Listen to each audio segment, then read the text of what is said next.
Good afternoon, stroke evening. It is the Everton Club Call. Jacob and myself. You were on last week, weren't you? Club Call, yeah. Yeah. On Tuesday, yeah. There you go. Jacob is here. We're going to have a chat about whatever you want, basically. But James has done the title, Who Should Everton Try to Sign? We are less than a week. Monday, 7 o'clock. So deal sheets have got to be in by 7 o'clock. Are you aware of the deal sheets? I am. And then they have till 9 o'clock now. Think so, yeah. Yeah. So we will see who Everton. If Everton, the rumours are starting to ramp up, aren't they? I think. Yeah, it's that time of year. Last week when Everton wake up and they get busy. I think most teams wake up though this week. I think most teams now know where around they're going to finish, as in like what they're competing for. Yeah. You know, and it's a case of do we need to go for it or do how much do we throw at it? How much do we throw at it? So, yeah, sure. Yeah. So you've got like Nottingham Forest trying to buy Mateta. You've got Aston Villa trying to bring in a couple of players. West Ham are trying to bring in players. Raheem Sterling, we just heard, is leaving Chelsea. He might end up at, like, say, West Ham as they roll the dice. And it's just whether Everton feel like they need to roll the dice. Do you feel like they need to? I think it's, you guys have talked about it plenty, but Everton have a really good chance this year. One that I feel like Conference League minimum. If Everton get that, then that's huge. So if something comes about and Everton think it will improve them and help them, definitely.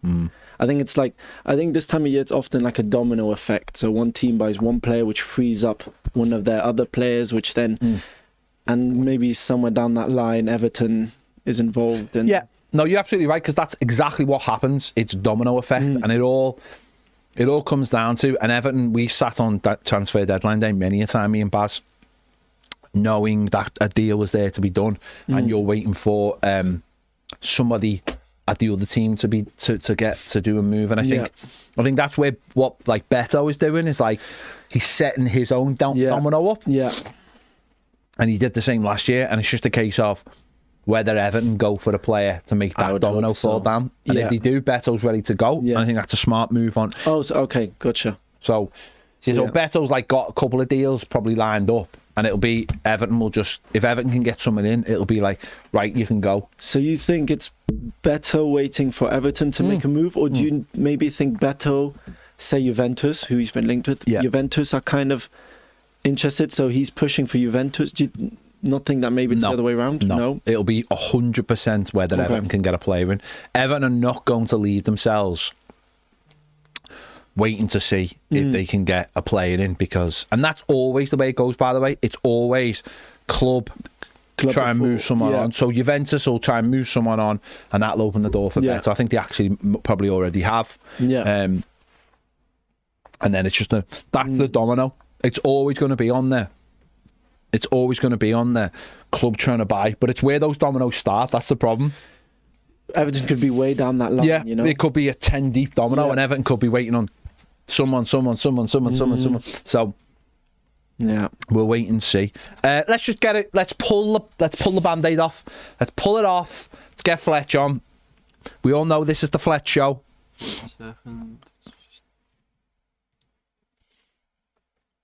James is doing this on purpose. You should give me a turn, though. It's building anticipation. Can you hear me? Go on, Fletch. Go on. Yeah. Can you hear me now, yeah? Yeah, hear me now. Go on. Oh, cool. Happy days. How are you, fellas? Good. Good. Glad to hear. I just wanted to comment, first of all, about the way in which we played against Leeds the other night. It was... We half-bottled it again. We could have gone 7th. Yeah.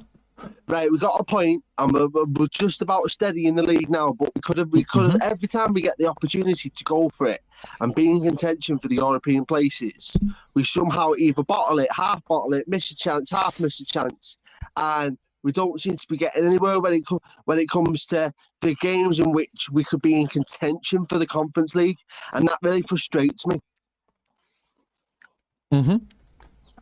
Yeah. No, I get what you're saying. that really does frustrate me. And hopefully, because our away form has been so strong this season, we put in a better performance against Brighton at the weekend. Hopefully, yeah. Hopefully. Because like we are on the road this season very impressive as a team. We've got Braithwaite coming back, or Dewsbury Hall coming back. I know they played second half against Leeds, but properly starting this time. And I feel as if we could definitely get something out of the game against Brighton in order to compete for European places. 100% agree with you, Fletch. 100% agree. And just to answer the question for the club call as well, who do I think we should sign? Just to add to what you just previously suggested about Beto, I think Beto might be looking for the door, but Everton would be like, no, we need a worthy replacement in line first before we even consider letting Beto go. Because Barry, sink or swim, it'll be for Barry then, and I can't help but think the lad would drown if he didn't have Beto in there supporting him. No, Fletch, come on, no. I have agreed with everything you've just said, but I'm not having that, Fletch. Do you not think if hypothetically, right, if we were to sell Beto and just have Barry as our sole striker, our only striker, do you not think he'd struggle? No. Why would he struggle? Or would he rise to the challenge? Would he rise to the occasion and score more goals? Fletchy has risen to the challenge. He is scoring goals. He's doing well at the moment. He is getting there, the lad. No, Fletch, honestly, I don't think we need Beto, and it's only security if the lad gets injured, genuinely. I understand what you're saying. I probably agree with that, to be honest with you, Ped. It's just, I'm trying to make it as good as it possibly can be for Barry, to score, because that's what we all want. We want Barry scoring as many goals as he possibly can. Yeah. No, I just don't think he needs Beto for that, because Beto, I don't think, is adding very much to the squad. I think he comes on when Barry gets tired more than anything else. Minute, yeah. I agree, but I just think we're crying out for a right back. I think Mikolenko as well. I think he's played his last season in an Everton shirt myself personally. If we can get a left back in the summer, I think we should be all in for that. To get another left back in the summer, because I just don't think he's at the level that Everton ought to be at. Yeah, he's not that Luca Dean type. He's not as good as Luca Dean, is he? No, not a chance. Nowhere near him. That's what we need, and that's what we need. It's a shame that we let him go when we did, and how we did as well under Rafa, but that's another story.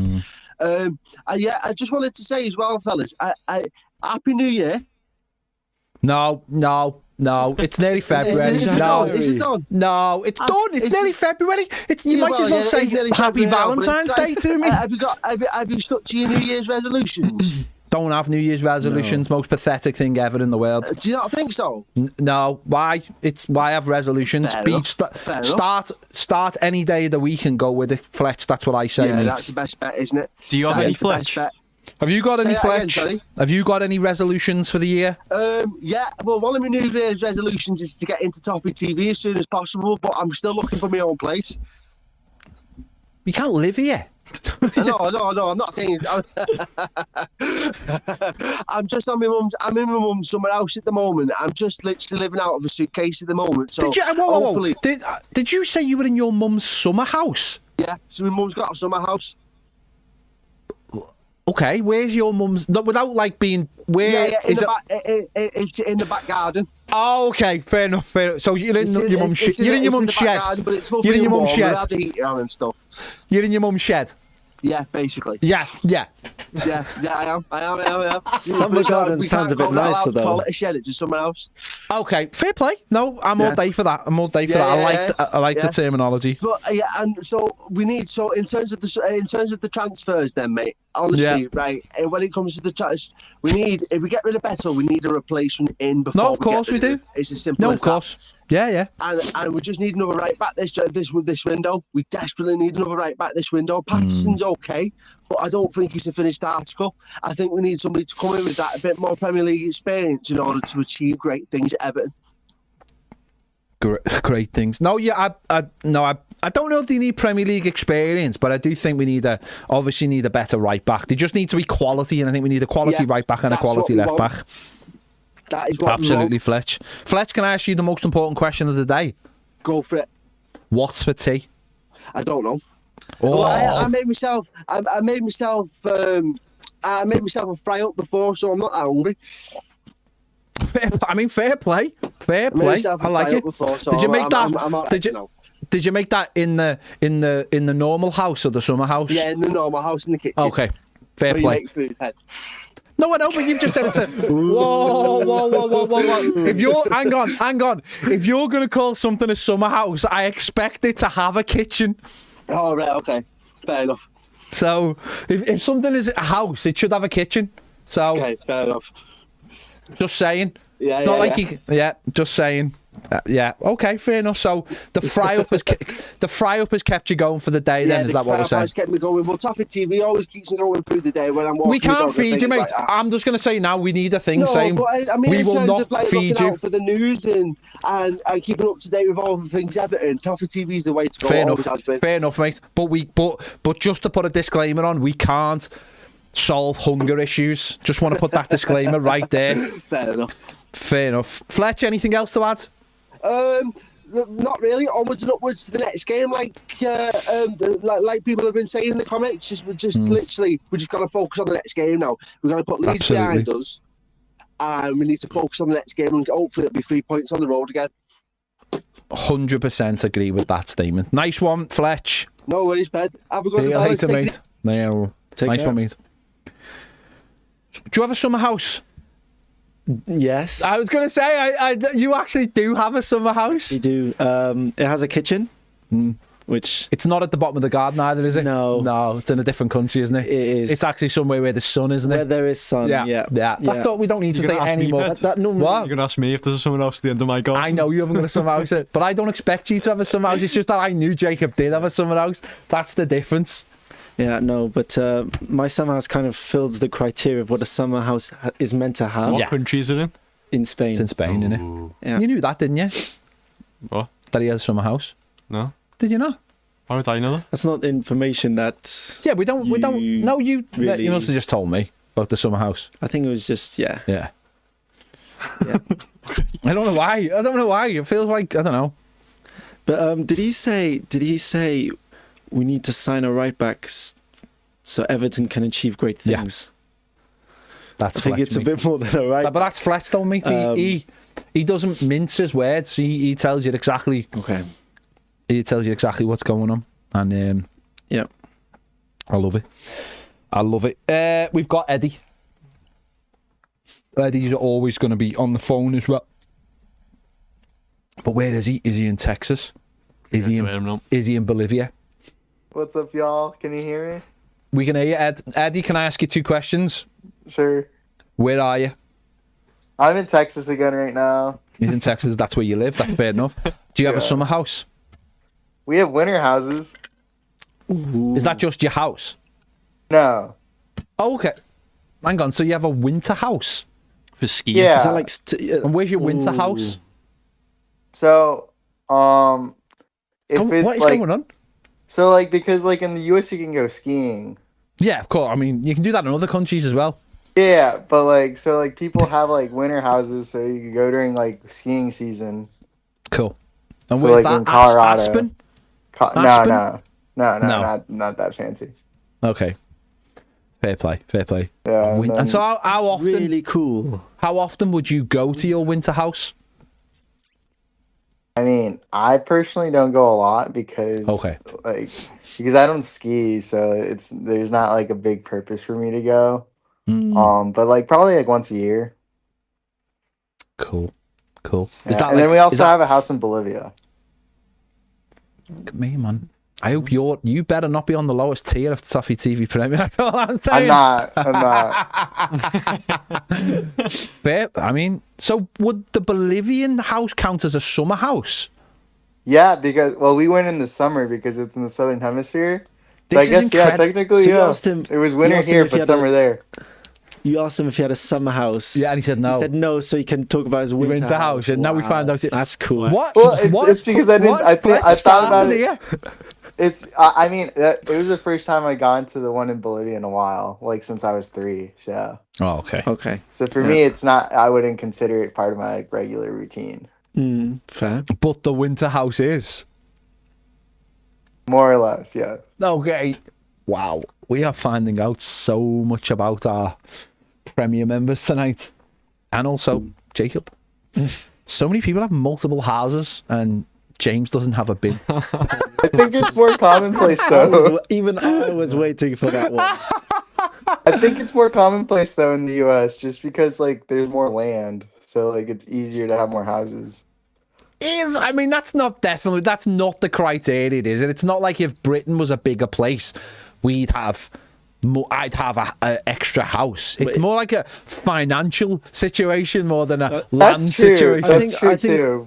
What you're saying though, isn't land in America a lot cheaper? Isn't? Yeah. So a lot of people can allow themselves to. I think that's. Okay. Yeah, because like my grandparents, they used to have a couple houses in like Illinois because like the houses there are like in small towns of like 1,000 people, so they're like 80, 100 grand houses, but like they're a lot smaller. But that's like more like that's an affordable, like a more affordable house. Yeah, like, fair play. Yeah. Right, go on. Let's get back to whatever you were going to talk about. Go on. So I guess for me, I had 2 things. So the first was the way, similar to like what Fletcher said about the way we play. I think we just play really slow. Like no matter, I know it's like the lack of pace in the team, but like when you said like how like having better players, you can play quicker because they can pass the ball faster and they can do different angles and stuff. Yeah. I don't think Leeds have better players, and I don't think they're like that much quicker in terms of like pacey players, but they just seem to have like a more fluid playing style. Do you think that's more related to the players' mentalities because of our old coaches, or do you think that's something that like Moyes has like instilled, where like his like, because I wasn't here for when Moyes was like Everton man. Well, I was alive, but I wasn't a fan of Everton before. Like I was in another house. Yeah, I probably was but is it? Did Moyes always play slow? I guess. No. I mean, one thing I would say is I do think Leeds did have quicker players. Like you could see that. Like they had quicker players. Players can get. I think the difference is players can get up and down. That's the difference. It's not necessarily about players who are quicker on the ball or quicker going forward. It's getting up and down the pitch. It's getting back and forth like it's a basketball game. I think Leeds had. But it's like watching. Look at Dwight McNeil, right? Trying to run back. Yeah. Look at the player just running past him and him not being able to sense that danger before. And that's what having quicker players allows you. Quicker, faster players is those players can get up and down all day long. And I just don't think we have enough of those players. Mikalenko isn't fast and he struggles to get back because he's not fast. So he's like, look at him when he's gone up against like Mateta when we played Palace and when we went up against Newcastle and he just gets destroyed for speed.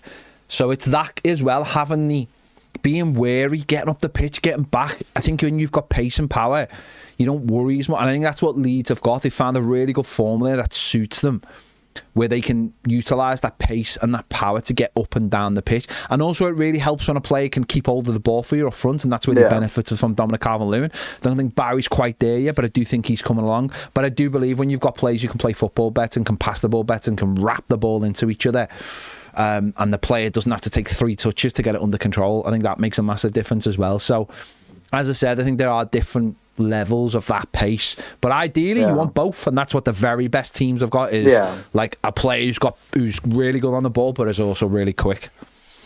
Yeah, no, I agree. And then regarding the position thing, talking about Mikalenko, I think left back, after seeing, especially, I've noticed it throughout the season, but specifically in the Leeds game, like how you mentioned in the final word, he just like he doesn't know how to like control the ball. Like there's a couple times like they don't want to pass to him. He can't cross the ball. He's not very like He's limited going he's forward. just not technically good. Yeah. Yeah. No, that was So go for it. Yeah. No, that was something I saw when I was at the game. I was like seeing it live, not on TV, but seeing it live. He's really limited. He's really good at doing one thing, but the moment you ask a little bit more from him, okay, Yeah. what can you offer going the other way? He struggles. So I completely.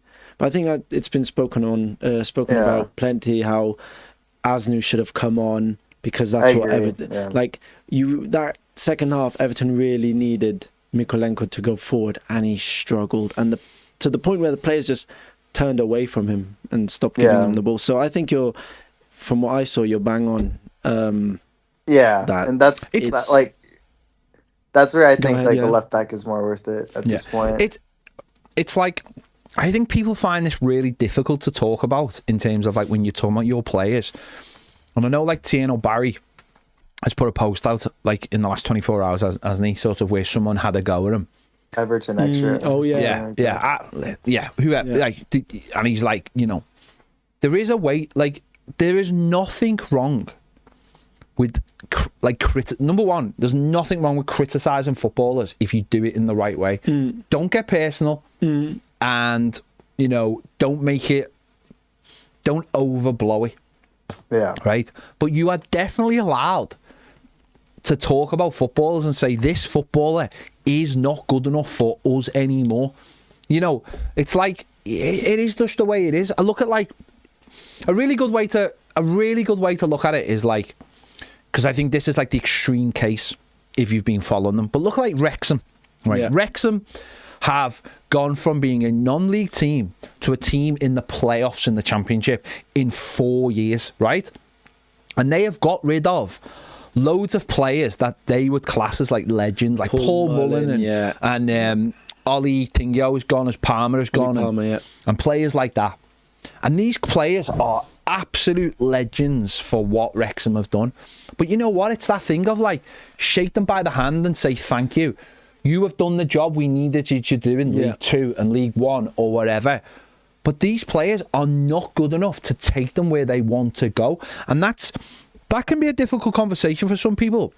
But there is nothing wrong in saying the level we need to get to, this player and this player. In this case, it's Mykolenko and it's Dwight McNeil. Yeah. They are not good enough to take us to that next level. You have to shed players. It happens organically in football, of course it does. You buy a player gets unhappy because he's not playing, he goes somewhere. We've bought plenty of players, haven't we? We've bought plenty of players. We've bought plenty of players that have left better clubs than us, who have come to us because they're not. Do you know who's a really good example of this? Go on. Keenan Dewsbury Hall. Yeah. I was about to He's say a really good example. He's 27. He's at the peak of his career. He was playing for a club that had just won the World Club Championship. He won the Europa League with them. But where Chelsea want to go, they don't believe he is good enough. Yep. They don't believe he's good enough to win them a Champions League or win them a league title. So now he plays for Everton, and it's the level below. And we do think he's brilliant because of the players we've had.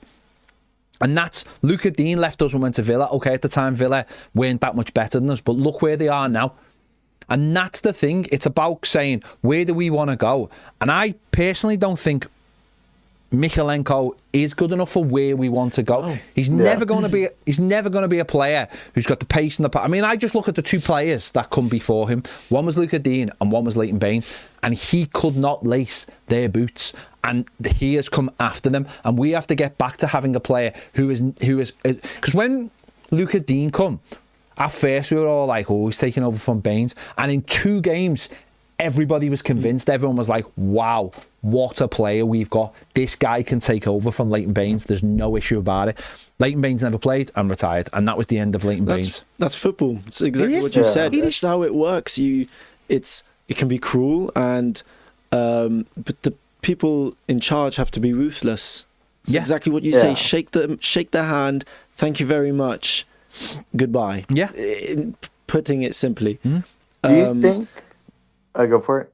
Go on. No, your turn. Go on. Regarding Mykolenko, real quick, like a follow-up question. Do you think Mykolenko like development's progress was like ruined because of the relegation? Like, do you think he could have been an attacking fullback No, if we I were think in actually, a better position? Eddie, I think Mikalenko has improved a lot as a He fullback. has. I really do. I think he's Defensively, developed. He's developed physically. He's developed. You can see it in his confidence. He has developed from the player we bought. He has developed because, for one reason, that he's played for 4 years and nobody's took that place off him. The guy on the other side, Patterson, hasn't developed because he hasn't played for 4 years, because it was stop-start, injuries, confidence, other players like Seamus Coleman still being around. But Mikalenko, in those 4 years, hasn't developed to a point of a player that has really... Like, he's developed, but he's not a player that has developed to a point where you go... Don't get me wrong, Mikalenko is not... There's no issue. You don't have to sell him. Yeah. But the question is, do you give him another contract? And that's the big question. Because he expires this summer, right? I think it's next summer. Yeah. 27. 27. Mikolenko's not a bad player, but he's not the player Everton need if they want to go forward. It's exactly what you said with Dewsbury Hall. Mikolenko could leave and he could go somewhere else and be exactly what they need. Exactly. Really good for them. It's an instance of my trash, your treasure, putting in. So someone's what they don't need anymore. Someone's trash is another man's treasure. There you go. And by the way, I wasn't having a go at Keenan Dewsbury Hall, by the way. I was using him as a really good example. Positive Keenan Dewsbury Hall, example. he's brilliant for us, but Chelsea didn't believe he was at the level. They bought him off Leicester to take them, and then very, very quickly were like, we've got to that level, now we want to get to the next level, because that's the way Chelsea is run. Keenan Dewsbury Hall is fantastic for us, and he'll get us hopefully to the level that we want to go to. And he's fantastic for us. But Chelsea didn't believe he was good enough to get them to that next level. And that's just the realism of football. And we've David Moyes has worked in that sort of area of football for a very long time. When he's been at Everton, he's bought a lot of players who were ready for the next level, like a Fellaini or a Kevin Morales. He's Lukaku. took people. Yeah, Lukaku was a really good example. Yeah, Cahill. But he's also bought other players who didn't quite make it, like Pina when he was at Dortmund, Mikel Arteta, which was sort of, he was a bit of an in-between. He wasn't quite good enough for one club, but he was too good for another club. He's been really good at that balance. And the problem is now is there just aren't, because everyone's got such a good scouting network now, it's really hard to catch those finds. And Brighton and Bournemouth and they're all catching them before we do. But that's what makes Tino Barry's signing clever, and that's why we need to be patient with Tyler Diblin. Is because even though we've paid a shed load of money for him, we've still caught him before other teams have caught him, and we've had to pay, and that's the problem now. But we could have waited for Barry for another year. I think Moyes said this himself. He could have had a great year in La Liga. We could have gone back for him, and suddenly he's 60 million. Same thing for Dibbling. Dibbling could have gone to team, let's say, Bournemouth, done really well there, and then if Everton wanted him next or this summer, it could have been not 40 but 60. So Dibbling money is a lot, but you're paying for potential. You're paying for longevity as well. That as well. Yeah, you're paying for the potential of this player being at your football club for the next 10 years. So, well, thanks guys. That was all I had. Nice one. Great to find out about your winter house, and good call, mate. See you later. Appreciate it. Bye, guys. Ta-ra, mate. Take care. Right, we've got Johnny waiting. Should I tell him now? Yeah, Johnny. Yeah, mate. We can hear you, mate. The big question of the day is, how many homes do you own? One now. Sold the other one. Fair enough. Fair enough. I just wanted Fair to enough. say, I was there Monday night in the East Stand, and I just thought that Malenko, second half going forward, I know we just spoke about it then, was diabolical. Like, there was points in the game you could see Braithwaite not even wanting to pass him the ball. He was looking at him, turning, and the other side is, why wouldn't he play Asnu there then? And I know... Yeah. I know that he says he's not quite ready, but 10, 15 minutes, bit of pace, give us a different option. He'll attack, he can defend. That's the big question. Yeah. I don't know, mate. Honestly, I think it's still the same thing of like, I think with Moyes has always been this manager. And I think, you know, I'm sure everyone who's listening is sort of old enough to remember the first time around, or most people will be. But he doesn't want to lose the game. It's as simple as that. He wants to make sure that we get something out of the game. And it's a point. And we will get... I'm just using Moyes' terminology. I'm not necessarily agreeing with it, but we'll get to a point where we'll have enough points where it doesn't really matter anymore about taking risks. A lot of people would say that's right now on, say, 33 points. But I don't know, mate. From what I saw against Sunderland, and I'm only going by what I saw against Sunderland, I saw a player who injected some pace, some directness, and just believed in himself to have a go at the opposition. And as we were playing essentially with 3 centre-backs, I just thought on the other night that would have been perfect for him to come on, because I don't think we were risking anything at that point. I think we were on the front foot, and I personally wouldn't have seen any harm in bringing Asnu on, but only the manager can tell you why he is reluctant to play not only Tyler Dibblin, or has been reluctant to play Tyler Dibblin, but now Asnu. I don't know whether it's a case of give Tyler Dibblin more time and therefore on the pitch, and then he's up to speed, and then the last one is Asnu, and then Asnu becomes the next one, and we have less risks on the pitch. That's the way. I mean, anyone who's been brought up with David Moyes, I think that's the way I would look at that. I would analyse it, is that he doesn't like taking risks. He's never liked taking risks, and I think with young players, he has to be able to trust them, and maybe he just doesn't feel like he can trust Asnu yet. I don't know. I'm just putting that out there. I understand what you're saying. Yeah, you're probably right, because he was like that the first time we had him. But when your own players aren't playing to him, surely he's got to see that, hasn't he? Come on. Yeah. I agree, mate. Do you know what? I don't know what though. Do you know if we were playing the other way and he was right next to the dugout, he probably would have saw that. I think sometimes it's funny how many times, if you ever, like, sometimes in games where players get taken off because they're the ones right next to the manager, because the manager can see it. Yeah. It's mad that. Whereas because he was on the other side of the pitch, he mightn't have noticed that as much. I don't know. Maybe he did, maybe he didn't. But he definitely trusts Mykolenko, clearly. So, well, defensively, when you're playing the Salahs and Sakas, then it's fine, isn't it? Because he's good at 1-on-1 defending. But when you're 1-0 down, 1-1 at the time, you're trying to get that next goal. You need them. Well, yeah, a lot of people say, don't they? You need to try something, and he just doesn't trust him, obviously, yet. And the other one was Garner Gay. Even though I think he's brilliant, and I really like the player, I think he altered the midfield too much.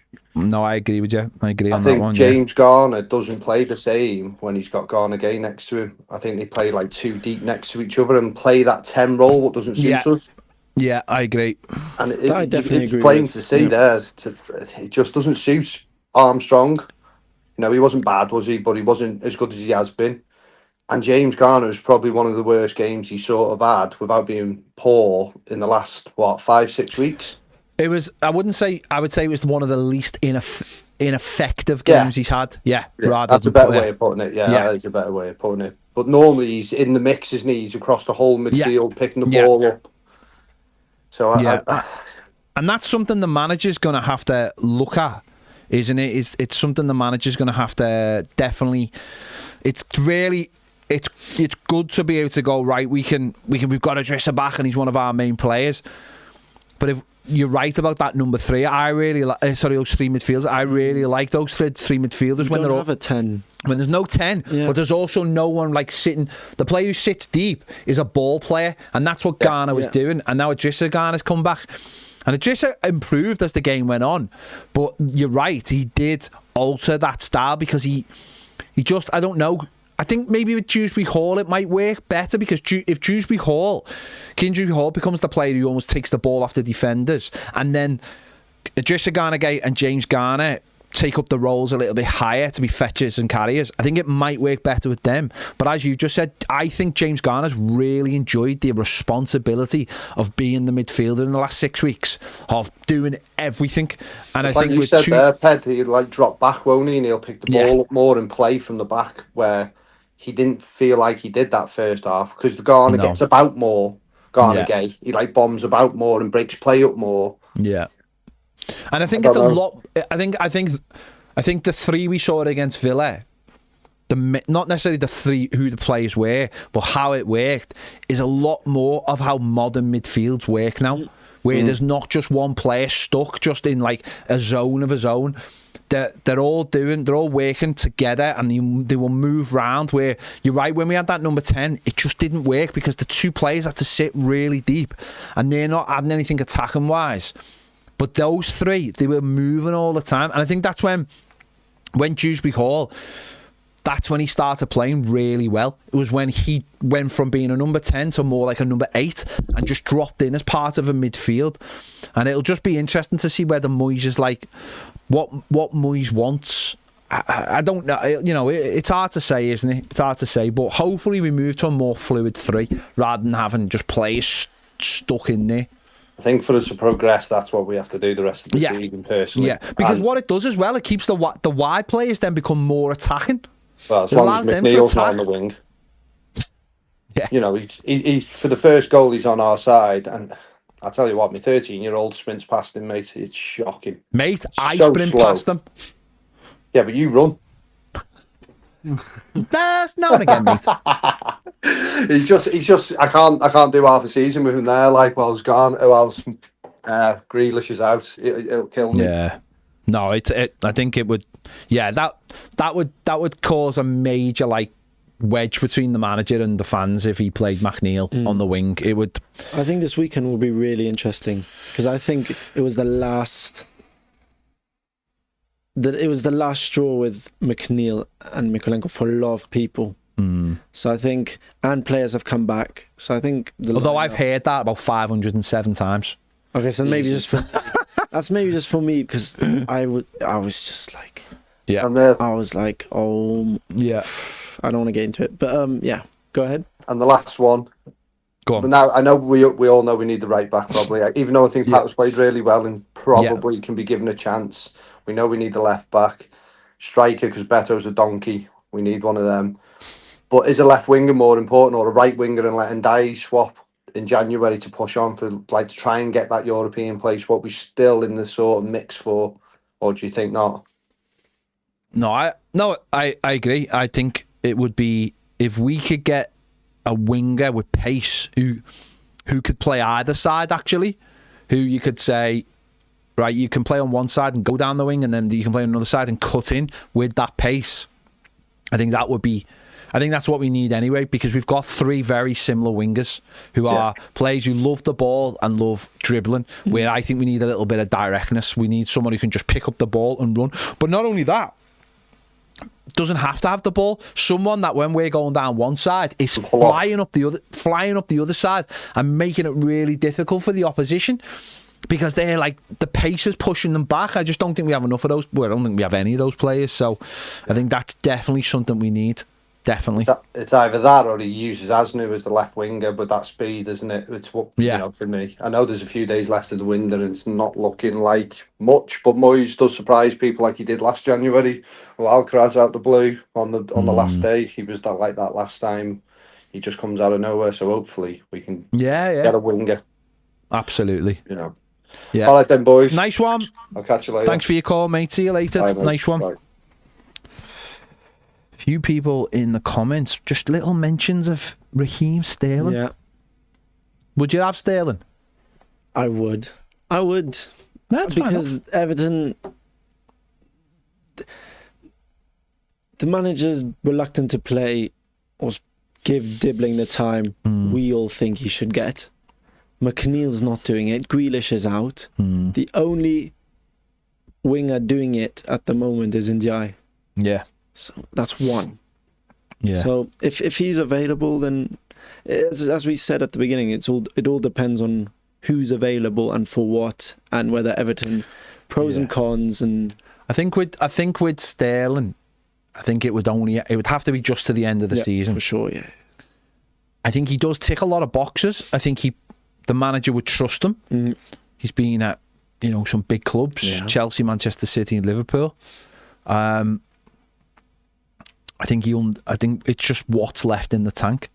I think fans, if it was to the end of the season, fans would go, yeah, okay. There's not much downside. He's 31 as well. Yeah, it's not that he's 31, mate. It's how many years he's been playing football.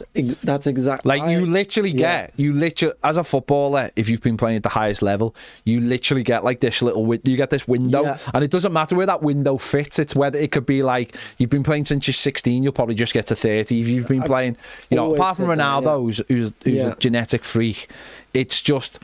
It's just where that window is. I think he is on his lasts. Because he started so early. He's 31, but his body, he's been at that peak. But to be fair, I'll say one thing though. He hasn't played any footy for ages. So he was in the bomb squad that they call it at Chelsea. So he's definitely... I'd be interested. I get the feeling he'll probably stay in London. I get the feeling that maybe... Palace. West Ham or Palace maybe go for him. Wouldn't surprise me either. Palace will need a boost. Liverpool, though, he has got connection. In fact, when I was on the cabs, I actually picked him up. He used to live in Rainhill because he went to Rainhill High School for a year.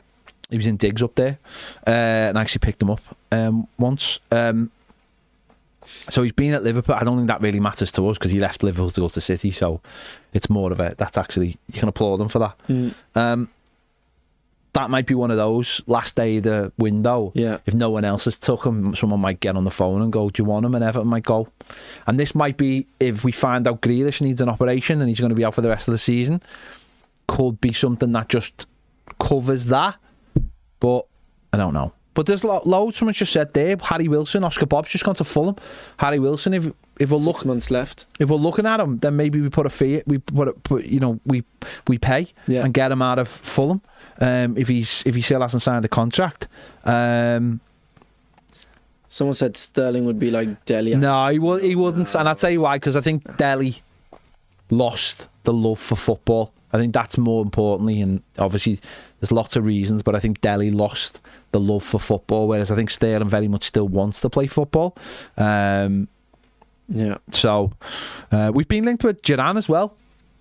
From ex-Villa. Yeah, he's playing in Turkey. We've been linked with him as well. So I do think Everton are, and this is just me guessing, but I do, with the evidence I've got, it does feel like Everton are putting the feelers out for a centre forward. Yeah, I mean Saturday, I think it was really early on, Barry went down. Yeah, and that's like the one player I probably didn't want to go down would be him. Yeah. Or like Ndiaye. And I was like, I just looked at the bench and Beto was straight out warming up. I was like, no.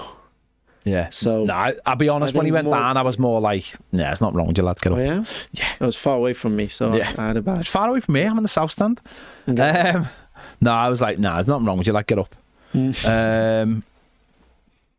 Anyway, the point is, yeah, no, I looked at Beto and I'm like, no. So if they're looking at other strikers who could improve, anyone who could improve Everton, no one's going to say no, are they? Whether that be Duran or God knows who. Everton might. They've got a nasty habit of saying no to players who can improve them. That's true. They've got a habit of doing that. Have I just seen something about James Garner there? Sure, I've just seen something about James Garner saying that they should have been sent off against Aston Villa. I don't know. We are. Oh no. No, I thought I'd seen something saying that he should have been sent off. But there you go. Against Villa for the push. I don't think he should have been. I think it was a foul, but I don't think he should have been sent off, personally. But James will try and find that because he's like amazing. Was it a comment or? I don't know. No, I thought I seen someone. No, sometimes you go on like Twitter and you see something, but it just refreshes itself. It's so annoying. No, I think Everton need to I think Everton need to, if they could get a couple in. See, I think for the fans as well. Everton's Premier League's key match incidents panel has said that James Garner should have been sent off for Everton's 1-0 win against Aston Villa. There you go. I don't think he should have been sent off as in. No. I don't think a push in the back is a yellow card. I think that's pathetic. That's a yellow card. He said he didn't award a free kick. The panel said that they voted unanimously that the foul should have been given and Garner should have been shown a second yellow card. It said Garner's actions were a clear two-handed push in the back, which warranted a second caution for the clear tactical foul. I completely agree. Foul, and it was a foul. I've seen Everton get bad luck, and like if the red would have given a second yellow, I would not have agreed with it, but I would not have been surprised. I genuinely believe, right, and this is a conversation for another day. I genuinely believe that one of all the tinkering that goes on in football, one of the things they might need to start looking at is yellow cards and red cards, and either add another card or make it, because put it this way, look at the foul committed by the Man United player against Manchester City a couple of weeks ago. Studs to the knee. Was it Dalot? Referee gives a yellow card, right? Yeah. Yellow card when people said it should have been a red card. And okay, they're saying they give the reasons for that. Yeah. And then James Garner, this panel is saying, should have got a yellow card for pushing someone in the back. And it's like the two things are not the same. And I think we have to. Football is becoming. I know people might go, we're getting more and more into it. I know, but like pushing, like you can be sent off for pulling someone's shirt and taking a free kick in the wrong place. Like literally, that's what you can be sent off now, couldn't you? For you could go, and yet someone can take someone out.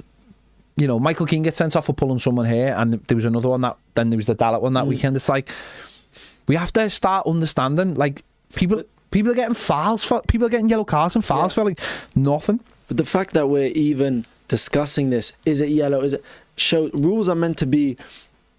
It's meant to be black or white. You're allowed to do that, or you're not allowed to do that. If you do that, that happens. If you do that, the fact that there's the whole thing is a grey area, where people are unsure and there are different opinions and there's no consistency. I think that just says everything. Yeah. There's no... People haven't got a clue what a yellow card is anymore. One game it is and the other game it is. It just makes no... Rules are meant to be black and white and the same for every game, and when X happens, Y is the consequence. Yeah. And so it's just... Yeah. No, it is... It's just, football's just becoming, it's eating itself in many ways, some of the things that it does.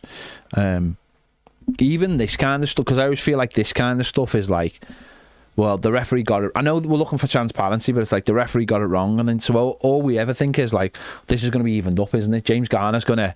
this is going to be... Refs can have an eye. Yeah, this is going to be evened up the next time James Garner's got that referee. But it's why refs can't seem to just...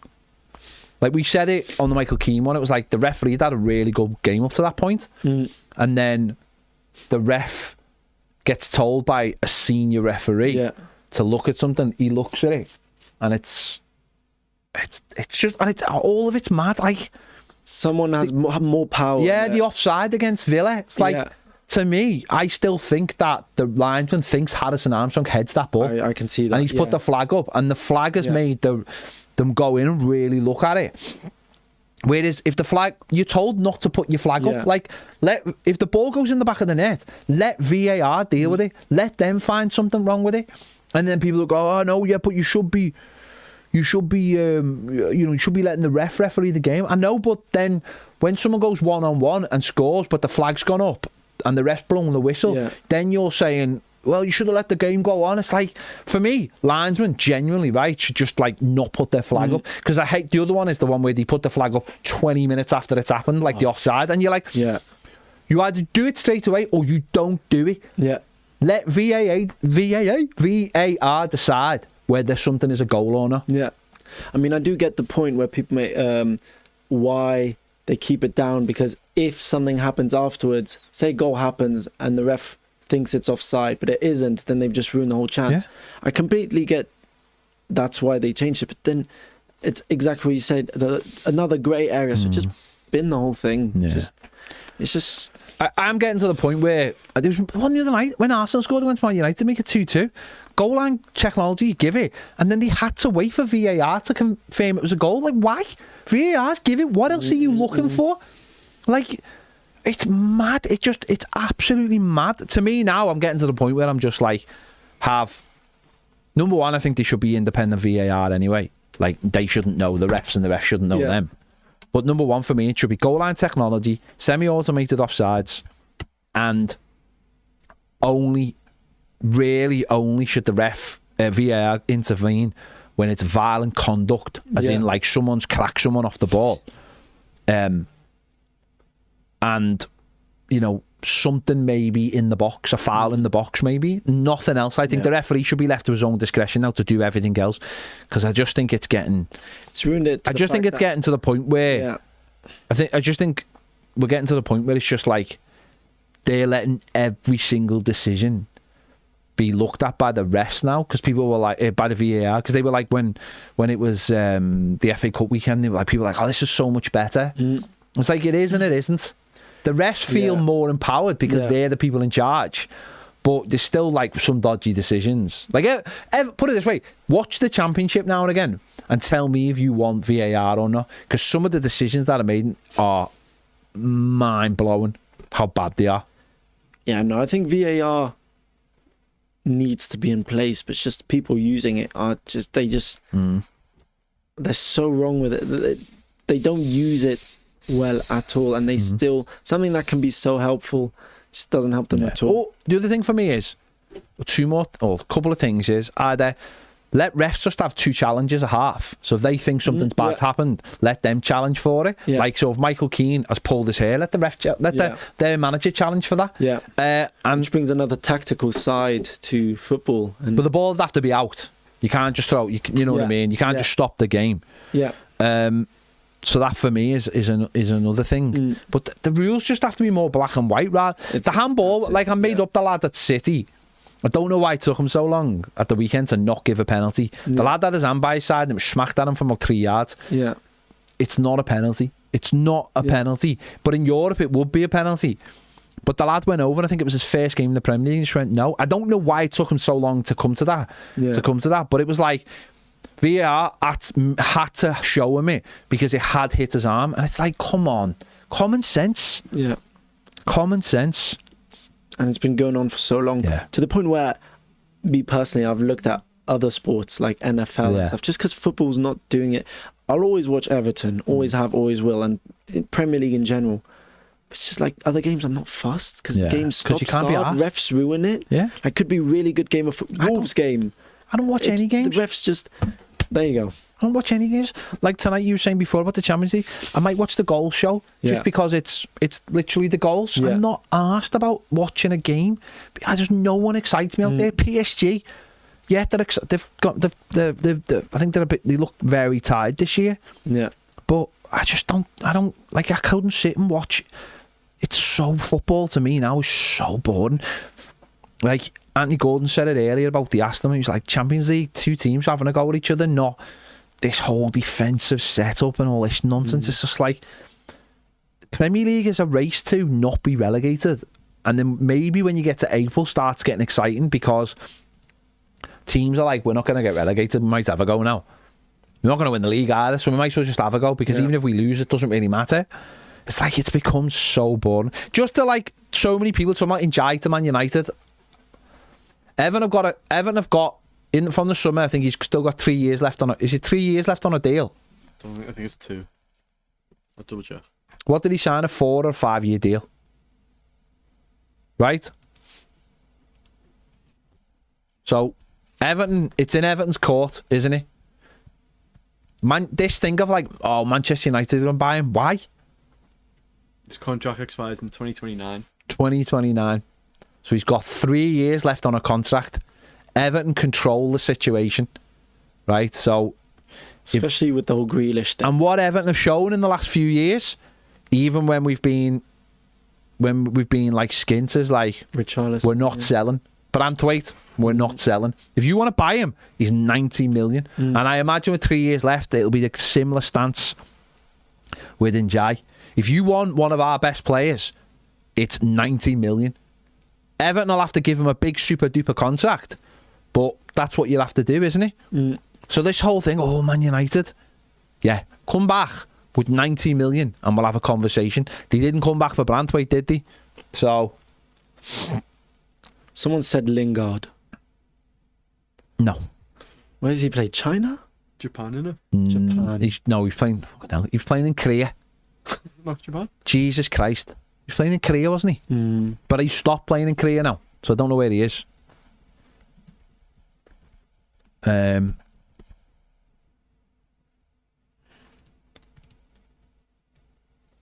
So No, it's it's just- just Seoul. Yeah, Korean. He's left though. yeah, he's left. So what, like free agent now? Yeah. There you go. So,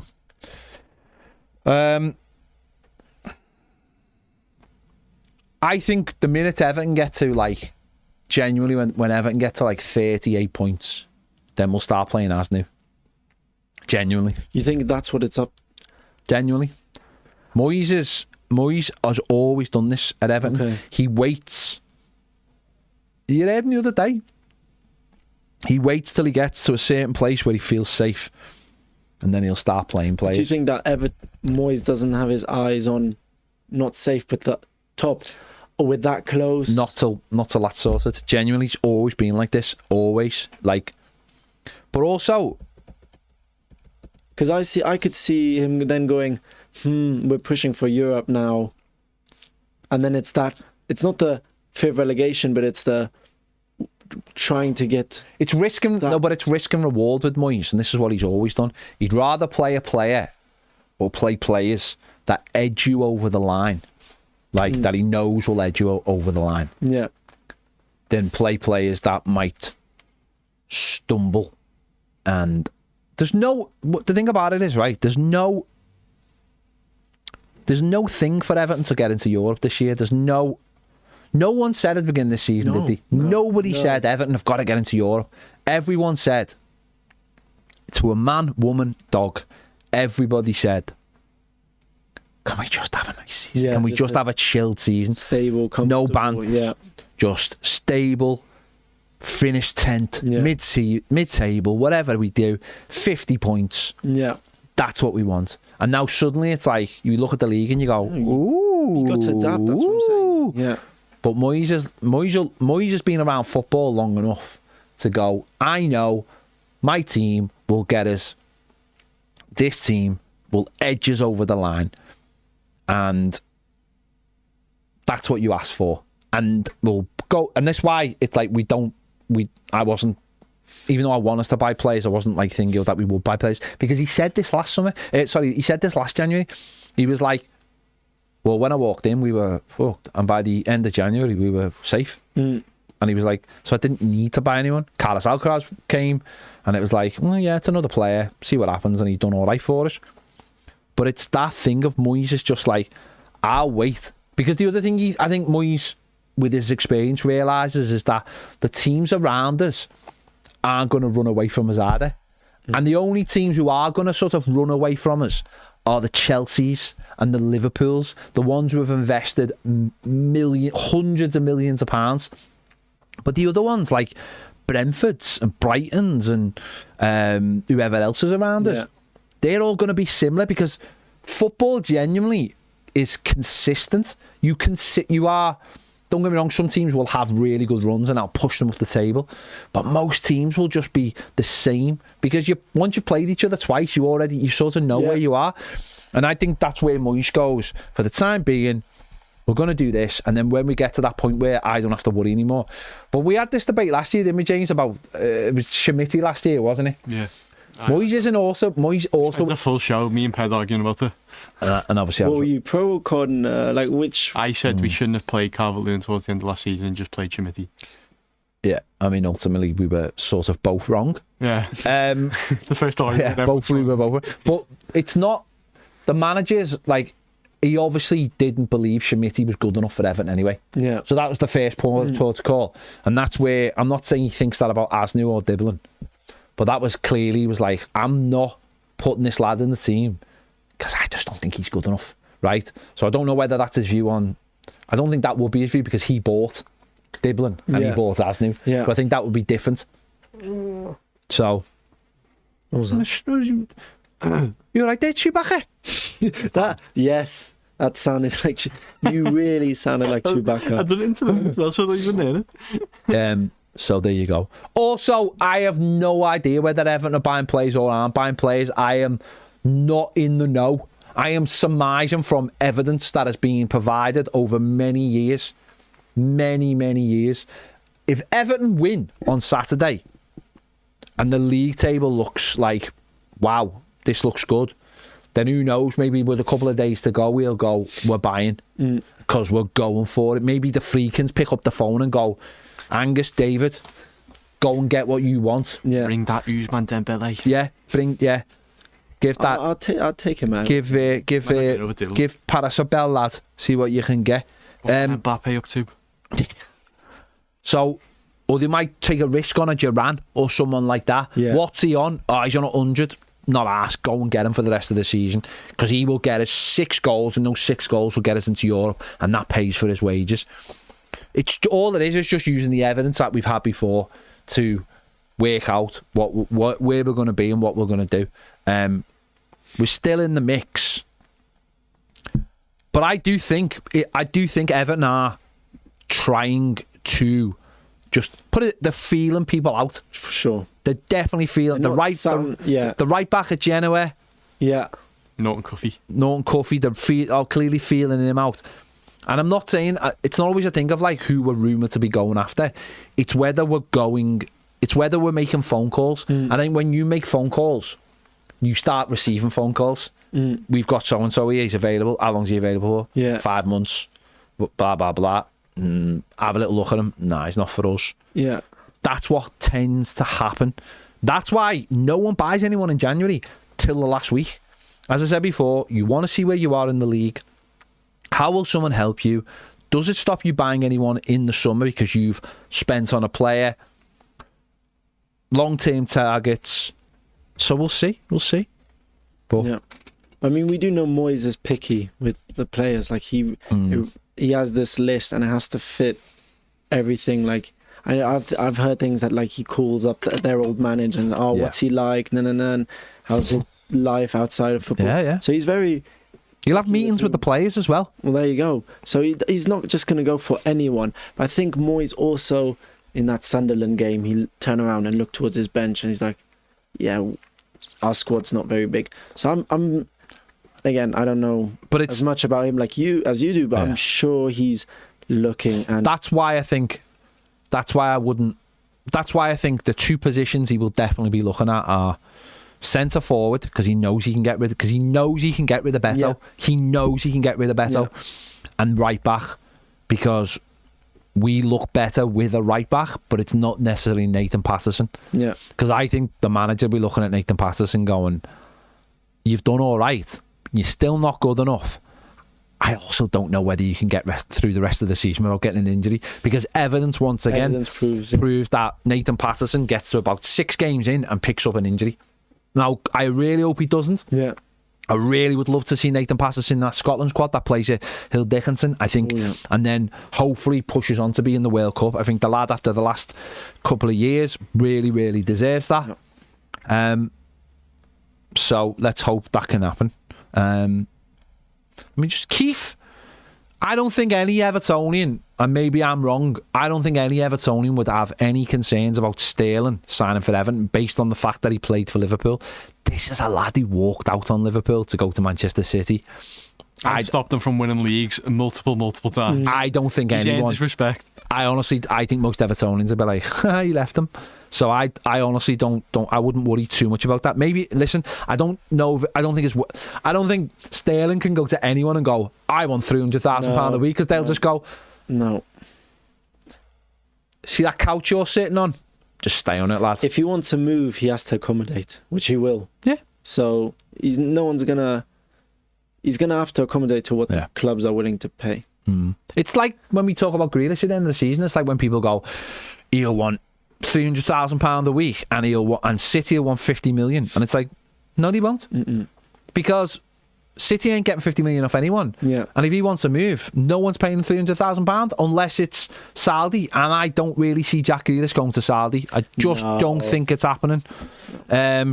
So sometimes, I know Grealish is already bent for Everton. He's said multiple times. Yeah. He made sure he got the move to Everton by making sure that he done his part financially as well. So, and that he wants to stay. So if he wants to stay, he's going to have to accommodate to him. That's how it works. Yeah.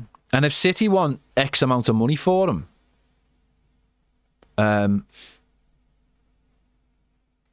if he wants X amount of money, then he's gonna have to work around that, isn't he? He's gonna, whatever it is, City. He's gonna have to take less. So City. So it's the package of the deal, not the whole deal. Phil, just there. My comments on Jack Walker, and after he died, Blackburn were done. As it happens, Walker left 50 million to Blackburn, which obviously over time become £2.50 in a bag of sweets. Yeah, I mean, I was being more in the rounded sense, Phil, as in like the minute Jack Walker passed away, Blackburn were done. As in like we were on a show earlier and I was trying to explain what happens at Blackburn to young people. Like it was boom and bust, and there was no like longevity. No one had worked out how to make money. It was all just coming out of one person's pocket, and the minute he died, that money very quickly dried up. Didn't dry up as in like straight away, but it just went like that because they're not a very big club in terms of fan base. Because Blackburn, I mean, what was Blackburn like when we went there in the summer, James? It was just like Wales. You couldn't believe how small Blackburn was, could you? Like James thought Blackburn was going to be like this metropolis of a city. Oh yeah. And we went there, and it was like fields and buildings made out of like old stone. It was like they had one local pub and one butcher's. Yeah, his mind was blown by how small. Stadium was nice though. The fact that they had a McDonald's with a drive-through, I think, just finished James off. Did it not like belong there? Like the architecture and everything, and then you have a Mackie. Did that not? Yeah, it didn't feel right. So yeah, Blackburn were like, we were talking about before of like just the Premier League and Everton's place in it, and where what the 80s means to people now. Everton's 80s success, and it basically means absolutely nothing to most people other than Evertonians. Yeah, Burnley's very, very similar, but Burnley's a different time and period, isn't it? It's a very different time and period.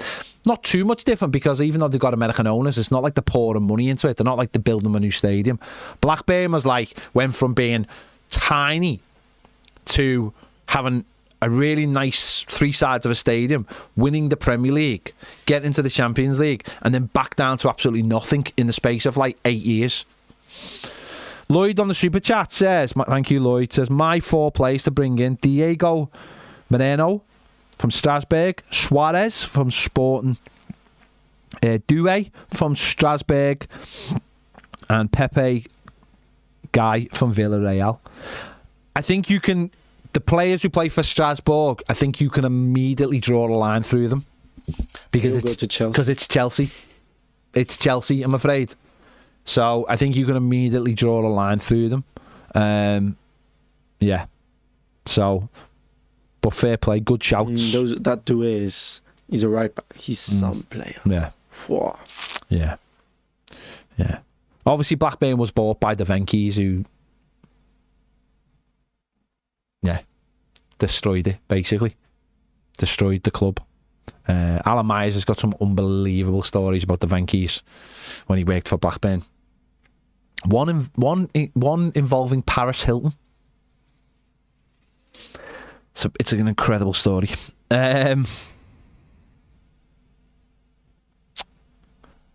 Borky says Turf Moor looks like a shed. Yeah. Fair play. Does it look like a summer house though? That's the real question you got to ask yourself. Full circle now. Yeah, full circle. Let's have a look at just some of your comments before we're going to finish 15:15. Grant says we really missed Grealish on Monday just to hold on supersession for a bit, gets us up the pitch and win free kicks. We really need to get someone in to cover him because I can't watch McNeil anymore. Could we get in though is a bigger question. Neil says, if you could, would you ever consider bringing Luca Dean back to the club? Yes, and yes again. Sell Mikalenko and keep Asnu to keep Dean on his toes, and when he gets older, put Asnu in the team. Yeah, I mean, listen, it's a grand idea. I just don't think it's ever going to happen.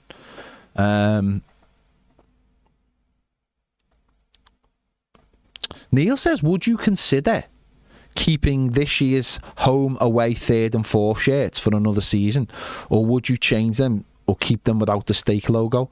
Well, Neil, that's not a hard decision, is it? And you know the answer to what the people who make that kit and the people who sell that kit is. The one thing I would say is, right, and this will never happen, is if you bring a fourth kit out, make it the third kit the following season. That's a shout. Do teams do that? No. Well, yeah, Everton don't. The only team only team recently who I think have kept the share for one season, 2 seasons, is Brentford. Yeah, that's not long ago, is it? They know when they were with Umbro, and I don't know whether they're doing it now, but when they were with Umbro, there was definitely a season where they kept their home share for a couple of seasons, and that's very, very rare. But I just think the fourth kit is actually a nice kit. Yeah, it's never going to be worn again, so why not have it as next year's third kit? Now, you all know the answer. You all know the answer. You don't need to tell me what the answer is. But in 12 months' time, there's going to be another fourth kit, I would imagine. So there'll be another 4 kits next season. The only other thing I would do, and again, I don't agree with having a fourth kit, but if you're going to bring a fourth kit out, bring it out at the beginning of December, so that at least it can be on someone's Christmas present list. Yeah. That's the only other way. It blows my mind that a team that's not in Europe play once a week have 4 kits. Okay, if you play Wednesday or whatever people, Tuesday, Sunday, whatever, twice a week, having 4 kits, still think 3 is enough, but okay, sure. Everton play every weekend once, and once every 2 times it's at home, so we wear blue. 3 other kits for away games. Yeah. And don't forget, Everton originally, Everton in the 80s had a third kit because they had a blue home kit, they had a silver away kit, and they had a yellow kit, and the yellow kit was never released. We've got a version of it here, but that was just down to actual practicality. And it's happened before, by the way. It will have happened before. Yeah. In the 90s, Everton, their first kit was obviously royal blue, and the away kit in the Premier League was navy and salmon pink stripes. Everyone knows that kit. So for 2 seasons, we had to have a third kit. Both of them were white. Ironically, both of them were different. One of them wasn't released. The one of the next season was released. And then the next season after that, we had a white away kit because it was like, well, people like white kits, so let's bring... It's like, instead of going, well, why don't we just keep the white kit from that season to go into this season? And then that's when third... So it was like there was an actual practical reason for having a third kit, because you can't just have blue and yellow every season because fans will just go, well, it's just the same, isn't it? Third kit makes sense. You have to have a third kit now and again. And we went from not selling them to selling them, and now we sell them. And now we have 3 goalkeeper kits as well. I mean, that could be another thing, couldn't it? It could be like... If you could have like 2 kits and go, well, one of the I used to do that in Italy, actually. It would be like the goalkeeper kit would be like the away kit for the team. Like, you go back and look at like Buffon playing for like Juventus and stuff. Loads of times he'd wear the kit. In fact, there was a goalkeeper in Italy who used to like the goalkeeper kits of other teams and would make Umbro send them their kit. And when they got the kit, he'd make the coach, the kit man, put like the sponsor and the logos on. So... But yeah, so we know the reason. It's money, isn't it? Everton get a big chunk of money off Castore, and then Castore basically say, well, we need to get money back in. And it's the same with all big, Everton aren't a unique case, by the way. Like Inter Milan have just released a 4th kit, and even though it is absolutely wonderful, the 4th kit, And the reason behind bringing it is because the Winter Olympics is going to be so it's ACG, which is the winter night gear. Okay. Barcelona played the Super Cup in a fourth. I saw it looked a bit like the home and it kit. looks like the home kit, but he brought it out, and it's like, yeah. Again, we're talking about Barcelona who play big. But I don't know whether they're ever going to wear that kit again. I'm not sure. But they don't care because they've got a fan base that is very much faceless. Yeah. Whereas I don't think our fan base is faceless, is it? Let's be honest, our fan base is like right there when it comes to the club. Like Barcelona aren't listening to, even though they have members and they should really listen to them. But I don't know, Neil. But you know the answer. The next season, obviously, we're not going to have stake, and I imagine in the next 2 months we're going to find out who our sponsor is. I do wonder whether it's going to be someone who's already attached to the football club, whether it be something to do with Hill Dickinson, something to do with Christopher Ward, whether it's something even to do with Stake. I don't know. Or whether it's going to be someone who completely comes from the outside, or whether I don't know. But there you go. Right. So, let's just have a look. Any more comments on? Just looking for some like really interesting comments. Not that they're not interesting, but you know what I mean. Something a little bit different. I don't know what's happened to Annabelle. I really don't. I'll message her and see if she's all right. We haven't heard from her from a few weeks, have we? So I'll try and find out.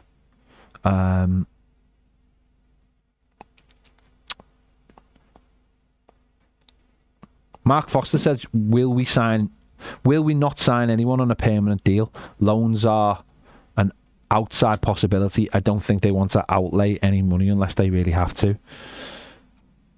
No, I think it'd be mostly loans if there is any. And of course, like I think we've only got one more Premier League loan, haven't we? Yeah.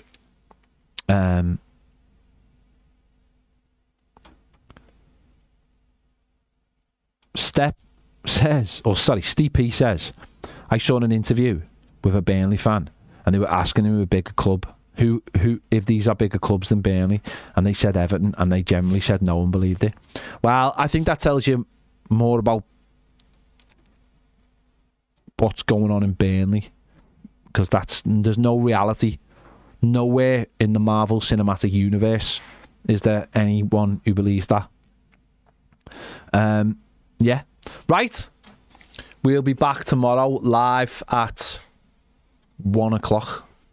So we'll catch you all then. See you. Thank you for the calls, people who called, and thank you for all your winter summer house chitter chatter as well. So cheers later. Bye.